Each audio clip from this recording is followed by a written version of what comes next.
Here's something that no one tells you about spiritual awakening. No one tells you that you were never meant to fit in. Shout out to all the black sheep out there, the stubborn ones, the ones that always had a problem with authority, the ones that just never fit into the systems that we have. Because you all knew from the moment you got here that this matrix was not it.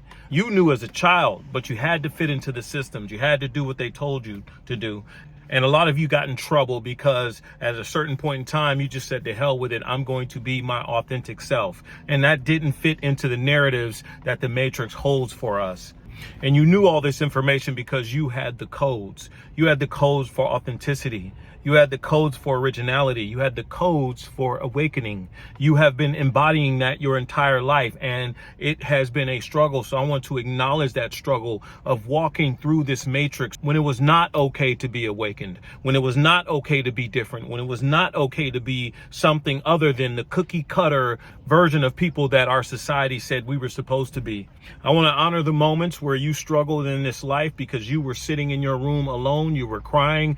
You felt like no one understood you. Your parents didn't understand you. Friends couldn't understand you. No one could understand you because you had a heavy burden, and that burden was walking through this world knowing truth while the world was a lie. You saw through religion, all of it. You knew it was a lie. You saw through education. You saw through the materialism of this world. You saw through the way that relationships work. You saw through the cliques that people jump into. You saw how this world was treating human beings that were different, and you knew. And the crazy part about that is that all along, you were right.